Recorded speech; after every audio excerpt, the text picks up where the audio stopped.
civis de passageiros de fabricação americana, 132 pessoas a bordo. Caiu hoje no sul da China, não há sobreviventes. O Boeing 737-800 viajava pela companhia China Eastern Airlines desde 2015. O voo saiu da cidade de Kunming com destino a Guangzhou, trajeto que leva aproximadamente 4 horas. O último contato do controle com a tripulação ocorreu quando o 737-800 sobrevoava a região de Wuzhou. Não há sinais de sobreviventes entre os 123 passageiros e 9 tripulantes que estavam a bordo. A Agência Federal de Aviação Americana disse que está pronta para ajudar os chineses nas investigações. O presidente chinês Xi Jinping pediu que a causa do acidente fosse determinada o mais rápido possível para garantir a segurança absoluta da aviação. Pessoal, vamos a partir daquilo que a gente sabe, a partir dos fatos estabelecidos, tentar imaginar, porque a gente não sabe. Porém, partimos de alguns fatos. O que aconteceu com esse avião? Tráfego de rádio, ouvido por outros pilotos, indicam que a tripulação desse Boeing acidentado avisou o controle que havia perdido o motor da direita. Ele tem 2 motores, um na direita e um na esquerda. E isso significa que, por um princípio de física, não outra coisa, por um princípio de física, porque a gente precisa de uma certa potência para segurar um certo peso de um avião em uma determinada altitude.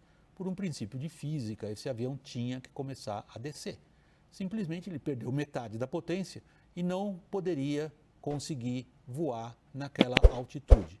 Se ele tentasse, a velocidade dele diminuiria até o ponto em que ocorreria o stall, a perda de sustentação, para simplificar a questão.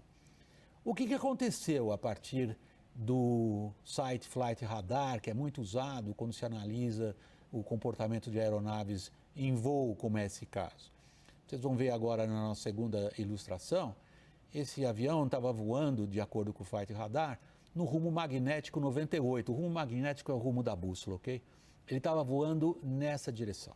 A gente exagerou um pouquinho a perda de controle direcional para a direita, exageramos um pouquinho para ficar um pouco claro para vocês.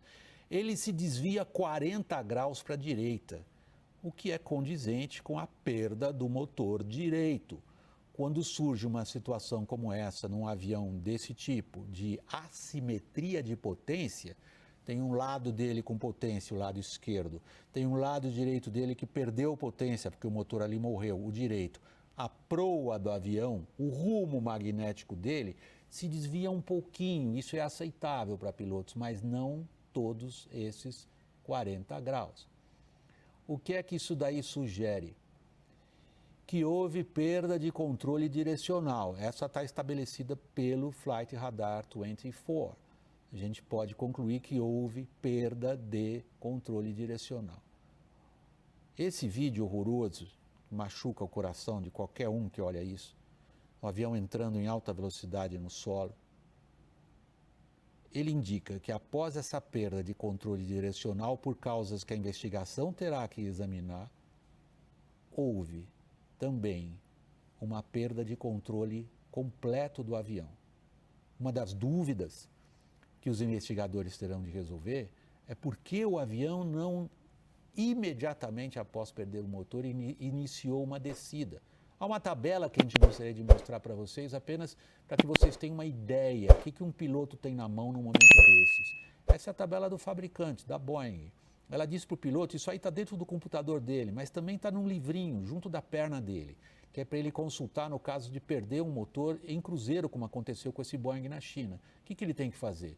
Ele tem que consultar a tabela e saber, nas condições atmosféricas na qual ele está voando, para qual altitude ele pode descer, onde então sim a potência à disposição dele mantém o avião voando na velocidade e na altitude desejadas.